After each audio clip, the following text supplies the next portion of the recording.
refus des modèles anciens d'asservissement pour une révolution de l'imaginaire en Afrique. L'Afrique se meurt de tomber dans les pièges que le capitalisme, à travers son néolibéralisme et son néocolonialisme, luttant bien encadré et ligoté par la Banque mondiale et le Fonds monétaire international, les États africains, sans projet de développement et donc de libération, ne cessent de s'en remettre à ceux qui les pillent et les oppriment par l'économie et donc la politique.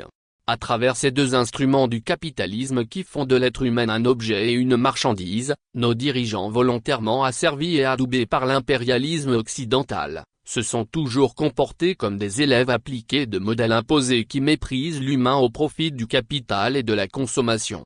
À force d'être interminables, les transitions sociétales africaines qui s'éternisent depuis les années 1940 de la décolonisation jusqu'à aujourd'hui, finissent par faire du surplace et avortent les promesses de l'avenir.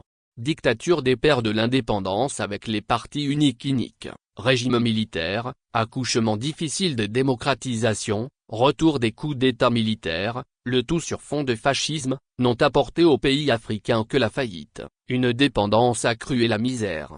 L'échec des despotes fascistes n'est plus à démontrer. Civils et militaires ont vendu l'Afrique aux puissances occidentales et aux conglomérats capitalistes. Le constat qui s'impose à l'analyste, c'est le fait que ces modèles de la dépendance et de l'échec sont les fruits d'un imaginaire de l'aliénation, complexe qui consiste pour le dominer à se comporter comme le voudrait le dominant. D'où la nécessité d'une révolution de l'imaginaire affranchi des liens néocoloniaux. Cet imaginaire forgé par la colonisation pense que le blanc a toujours raison avec son gris-gris qu'est la science. Les apparences plaident en faveur du blanc avec sa société moderne perçue comme le modèle indépassable par les élites africaines aveuglées par l'éclat de lumière du développement à l'occidental. À force de poursuivre ce modèle sans jamais le rattraper, les Africains se créent une culture de l'échec, car le modèle proposé est lui-même malade et grippé. Ils se donnent l'illusion de progresser en courant sur le pont d'un bateau. Les penseurs progressistes des pays occidentaux sont en train de réfléchir à la meilleure manière de rompre avec les paradigmes surannés qui aliènent de plus en plus les sociétés capitalistes occidentales à travers le chômage, la chosification, le racisme et le consumérisme forcené.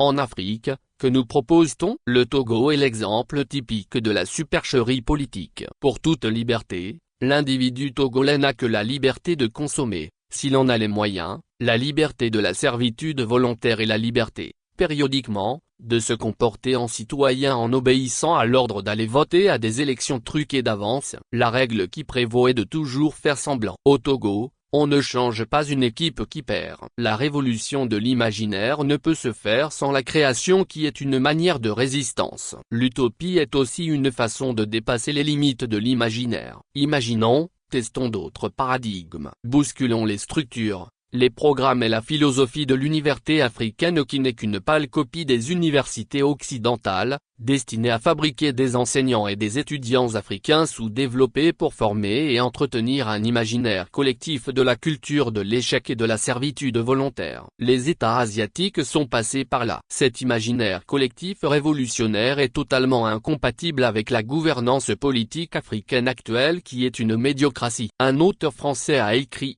les ratés ne vous rateront pas. L'Afrique est en train de faire l'amère expérience de cette prédiction de malheur. C'est pourquoi nous devons imaginer un autre type de gouvernance qui libère et non aliène.